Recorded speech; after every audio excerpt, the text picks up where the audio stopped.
So let's just say this is you. You love reading books. Every time you see a book, you instantly grab it and you read it. You've read so many books, you've looked up to so many authors, and every time your birthday or Christmas comes around, your wish list is always books.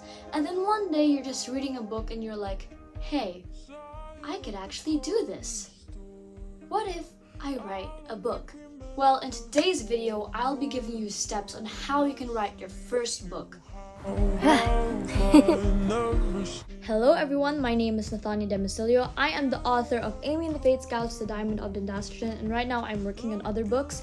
And in this video, I'll be teaching you guys a step-by-step tutorial on how you can write your first book. Step number 1 that I have all for you is to make sure that you have what you need to write your book.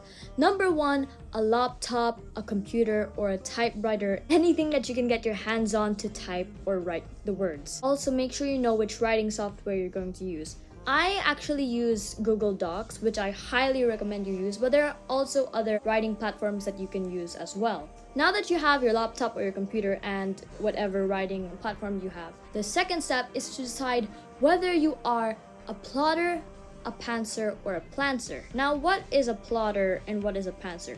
Well, a plotter is somebody that makes sure he or she has the skeleton of the book before you start writing. Now, if you're a pantser, that means you write the story as you go along. Now, a planter is a mixture of those both. For example, you may have an idea of what's going to happen in your head, but you don't extremely plot it.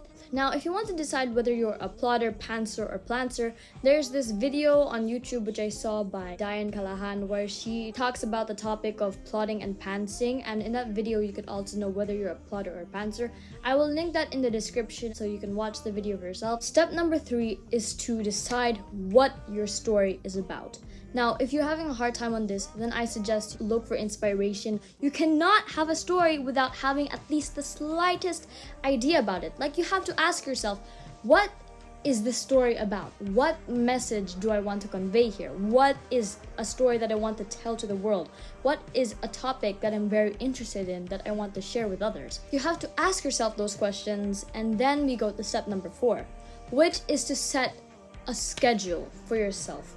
Okay, now this is very important because I know that there are a lot of people out there that decide that they want to write a book, but in the end they don't do anything. Now, the key is consistency.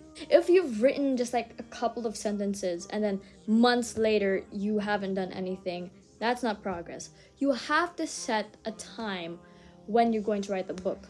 You can do it daily or at least once a week, but I really strongly suggest writing daily. Mel Franca said in one of her videos that one of her advice for teen authors is to write daily, and I strongly agree with this one. Because if you want to have a finished product of a book, then you really must take in the effort to spare some time for yourself just to write that book. Take like 30 minutes a day, 1 hour a day. You don't want to spend 10 years on your book and there it is. Who's going to come up to you and say, hey, congratulations on the 10 years in your book? No, you have to set a time. Consistency leads to results. Step number 5 is stay motivated. Now, I know that when it comes to writing a book, it could be really hard, especially since a lot of people are experiencing writer's block, and you too may be experiencing writer's block. So find a way to get yourself motivated. Reward yourself. For example, you say to yourself, okay, if I'm going to finish 1 chapter today, then I will reward myself by getting myself an ice cream or something like that.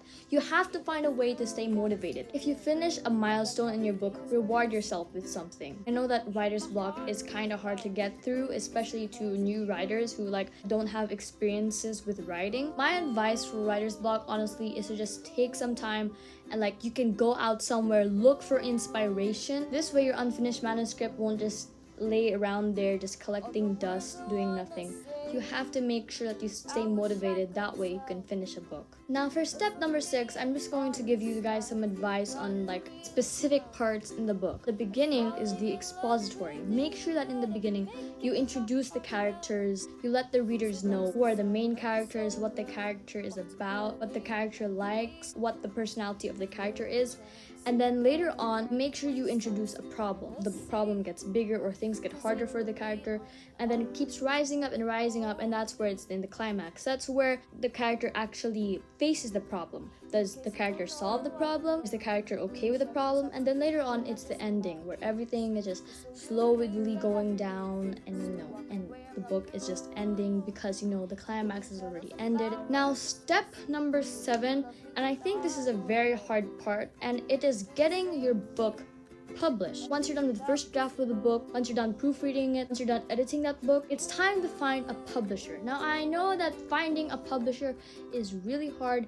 That's why for beginners, what I really suggest to use to publish your book is Kindle Direct Publishing on Amazon. That is where I published this book, actually, fun fact. So guys, those were the 7 steps on how to write your first book. I hope that this video helped you. Now that it's the end of the video, I hope that you already have everything you need, like you have your writing gear and you already have something set in your mind. I hope that you have a very good time writing your book. I hope that your book becomes a success. Anyway, that's all for now. Thanks for watching. Bye!